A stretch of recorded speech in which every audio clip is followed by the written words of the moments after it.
I'm Katie Spadura. I'm here with our Ask an HR Pro special. Here are 3 major categories for you to review. Employee handbook. Having an employee handbook is a must. An employee handbook is the base building block of your entire business. It is so important that your employee handbook is reviewed and updated at minimal annually. An employee handbook serves 2 important purposes: letting your employees know what you expect of them and protecting your business in case there's ever a dispute. Here's a tip. If it is not written down and documented and your employees have not signed an acknowledgement form, essentially your policy does not exist. Verbal policies do not count when it comes to employment law and lawsuits.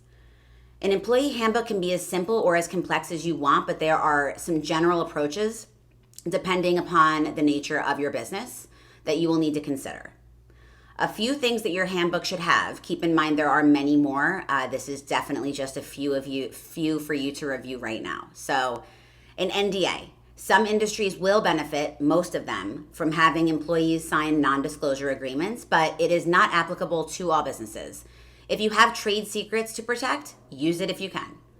Anti-discrimination policies. If your business is in the U.S., discuss how you will comply with the Americans with Disabilities Act, as well as with other employment discrimination laws. Safety and security. Lay out your policies on how you will keep your employees feeling safe at work, both physically and emotionally. U.S. businesses should discuss compliance with OSHA, as well as your own policies on bad weather and emergency situations, video surveillance, and so on. You should also include what you expect from your employees in this regard, including using passwords on computers, locking doors, using mobile devices to take photos of coworkers or anyone, or in the office and publishing photos online or emailing them, and make sure that reporting threatening behavior. If you are recording your employees, make sure that you have a workplace monitoring policy in place accordance with your state law. We can help you review this if you have any questions. Ask your HR department at your small company or call cyber. Compensation and benefits. Benefits are, benefits. So these are great for employees. They should be used to sell a position to new hires. When you're looking for a new job, when an employee is looking for a new job, benefits are definitely one of the things that they will absolutely consider, along with obviously the rate of pay and other things. Define the benefits that you provide to your employees, both those required by law and others that are unique to your business. Let them know how they would receive the benefits and what's required of them to do so. Outline salary or compensation levels and what it takes to get there. Work schedules and vacation and any other leave. Outline your business's policy on scheduled absences, lateness, vacation, leave, absenteeism, special requests, so on. If you allow telecommuting, indicate clearly what is acceptable. Even if you have a flexible work schedule, you need to write down any expectations you have of your employees. Code of ethics or workplace standards of conduct. This might include dress code, behavior, online computer use during work hours, use of mobile devices during work hours, ethics, legal aspects, confidentiality, and other similar topics. Outline the repercussions of breaking the SOP and the policy so employees will see it in writing. This is necessary if an issue arises later. General employment information. Your business will have its own policies and procedures apart from what the law requires. Clearly define what your policies are on work ethic, promotion, employees' reviews, termination, referrals, and so on. Be sure your employee has received a copy, reads it, and signs a statement of acknowledgement that they have received, read, and understood the employee handbook. Be sure to save that and put it in their file. Make a copy of the handbook, either digital or paper, and make it readily available to any employees to reference when they need it. Again, if your employee handbook has not been reviewed and acknowledged, it is essentially useless in defending you and your business from claims, as the employee can state that they never even saw it. One of the best benefits of working with a team like Cyber is your liability is outsourced. We present the handbook and training directly to your employees, removing you from the situation entirely.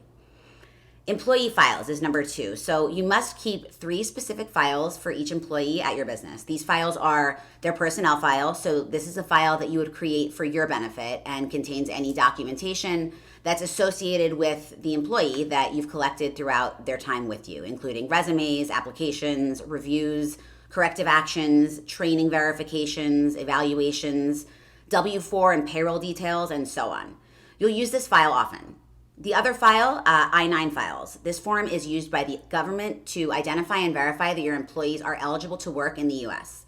Keep all of your employee I-9 files together in one file, separate from their personnel file, and both locked up.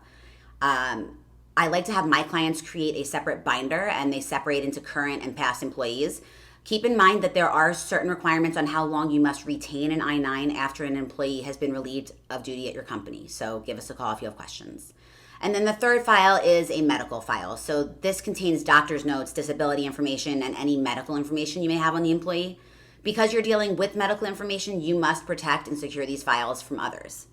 This is why this would be separate from the general file. Be sure to keep them as well in a locked and secure place. Something I like to do with our clients is to keep them in for example, a red folder inside the personnel file. That way, if a manager or someone else needs to see the file for some reason, you can quickly pull the red folder out so they don't have access to any confidential employee medical history or anything like that. The third thing to be aware of is to display required posters, and they are free. People will try to sell them to you. Depending on the laws of the country and or state your business is in, you most likely are required to post information in an easily accessible place. These vary from place to place, so you will want to work with your HR professional and make sure that you have met the requirements. There are also companies, like I said, that provide packets of posters depending on your location to help make this process easier. Keep in mind, these posters are typically free. So some companies will try to sell them to you. You can easily call your local workforce office, and they will most likely be able to provide you with a poster at no cost to put up at your company. Contact us directly if you do have any questions about what's required and based on your size and location. We are SHRM certified HR professionals and can assist you in understanding the employment laws based on where your business is located, the industry, and your company headcount. We provide the support of having an HR department at your small company without having to hire somebody in-house. Thanks for checking out our blog today. That is all that we have for you. Please let us know if you do have any HR questions that you are interested in getting answered. Send us an email at info@cybhr.co, and we will do our best to get that answer to you as soon as possible.